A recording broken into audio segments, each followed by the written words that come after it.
Bonjour tout le monde. Aujourd'hui, nous nous intéressons à Arduino. Nous allons découvrir qu'est-ce que c'est qu'Arduino, comment ça fonctionne et quels sont ses outils, et quelle est la relation entre Arduino et l'Internet des objets, pour qu'il sera une suite à la vidéo précédente. Alors, Arduino c'est quoi? Arduino est un projet qui a été initié à l'année universitaire 2004-2005 dans une école de design italienne par un groupe d'enseignants et d'étudiants.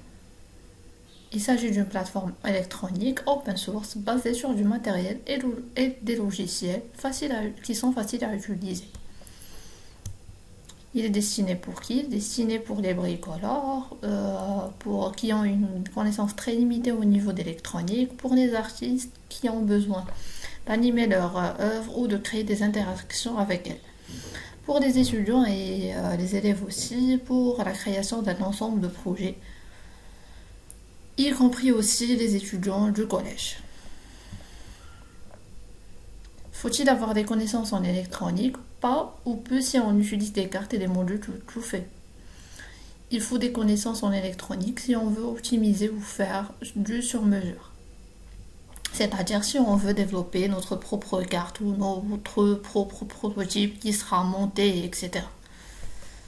Quels sont les types? Alors, pour la partie logicielle, on dispose d'un ensemble de... La partie matérielle, pardon, on dispose d'un ensemble de matériaux qui sont disponibles pour le moment. On a les cartes Arduino qui sont de divers types et de diverses formes.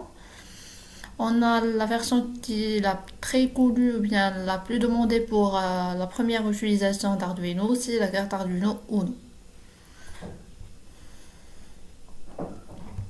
On a aussi les breadboards. Cet élément-là est essentiel pour le prototypage et essai de tout genre, c'est-à-dire que cet élément nous permet de réaliser, de prototyper les cercles et aussi de tester nos projets sans réaliser aucune soudure. On a aussi les capteurs, ce sont des dispositifs capables de transformer une grandeur physique, telle que la température, la pression, la lumière, etc., en une autre grandeur physique qui sera manipulable par la suite. Il existe deux types différents de ces capteurs-là. On a les capteurs numériques, c'est-à-dire qui retournent de valeurs soit oui ou non par exemple.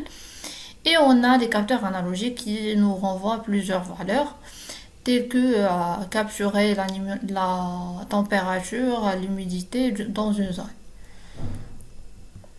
Exemple de ces capteurs, on a le capteur température et humidité qui est intitulé DHT11, on a le capteur de gaz, on a le capteur de mouvement, on a les détecteurs d'obstacles et on a aussi les capteurs de pluie. Et il existe d'autres bien sûr. On a les actionneurs qui nous permettent d'agir avec notre monde extérieur, tels que les LED, les matrices LED, les servomoteurs, les relais, etc.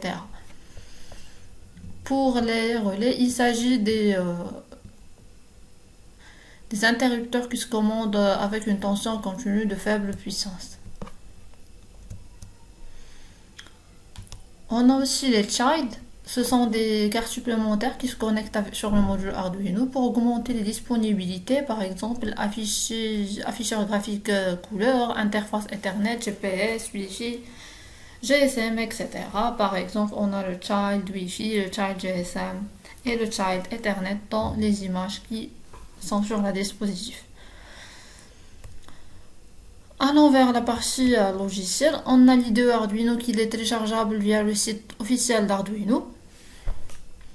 Vous pouvez l'y télécharger puis l'installer. Une fois qu'il sera installé, vous aurez l'onglet suivant qui contient un ensemble de boutons. Parmi les boutons nécessaires, on a la barre de boutons qui contient un ensemble de boutons, la barre de menu, le programme, les fichiers ouverts, les messages de compilation et les actions en cours.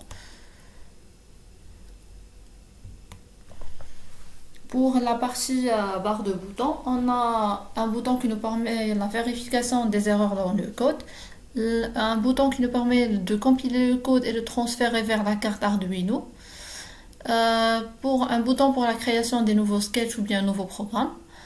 On a un bouton pour l'ouverture des sketchs qui existent déjà.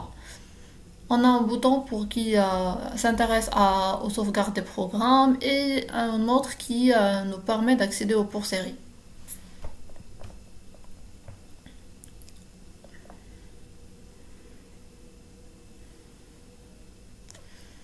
Pour y configurer vos cartes, vous pouvez aller vers la partie Outils et vous avez l'ensemble des informations relatives, par exemple changer le type de carte, changer le port d'accès, etc. Pour la partie code source, le langage Arduino est le plus proche du langage C et C++, qui sont les langages de base pour les informaticiens surtout. Un programme Arduino est aussi appelé un sketch. Nous devons utiliser un code minimal lorsqu'on crée un programme. Ce programme-là est divisé en 3 parties nécessaires. On a la partie en tête, sont des fichiers d'inclusion, où on a les fichiers d'inclusion, les déclarations des constantes, déclarations des variables globales. On a aussi la fonction setup, qui fonctionnera une seule fois après chaque mise en tension de la carte ou réinitialisation de la carte Arduino. Et on peut même l'utiliser pour initialiser les variables, les modes de broche, commencer à utiliser les bibliothèques, etc.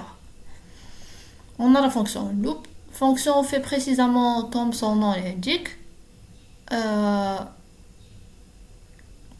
Et effectue des boucles consécutives permettant à votre programme de changer et de répondre. Utilisez-le pour contrôler activement la carte Arduino. Les 2 fonctions sont nécessaires. Elles doivent être dans un programme même si le contenu est vide. Pour accéder à l'ensemble des exemples des codes sources offerts par Arduino, on peut y aller vers la partie fichier et accéder à la partie exemple. Pour les bibliothèques, ils sont nombreuses. Et il facilite la programmation et l'utilisation des composants.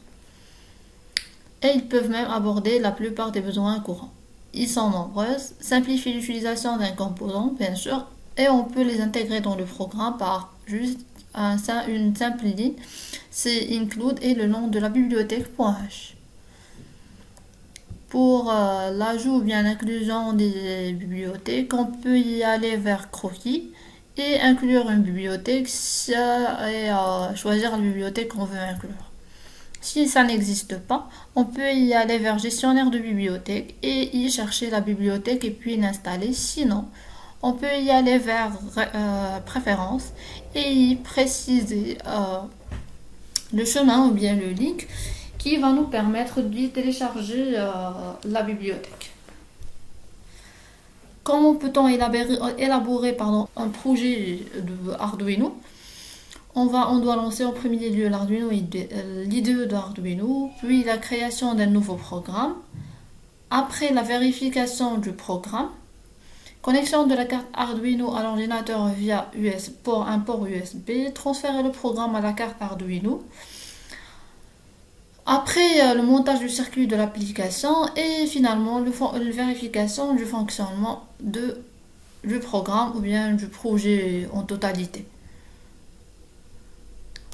Alors, quelle est la relation maintenant entre Arduino et des objets connectés ou bien l'Internet des objets? Arduino nous permet le prototypage des objets intelligents, c'est-à-dire en utilisant l'ensemble des composants d'Arduino, on peut y prototyper et réaliser un ensemble de prototypes d'objets connectés tels que des projets qui consistent à réaliser des prototypes de capture de température, d'humidité, de gaz, contrôle microclimatique de plantes, etc.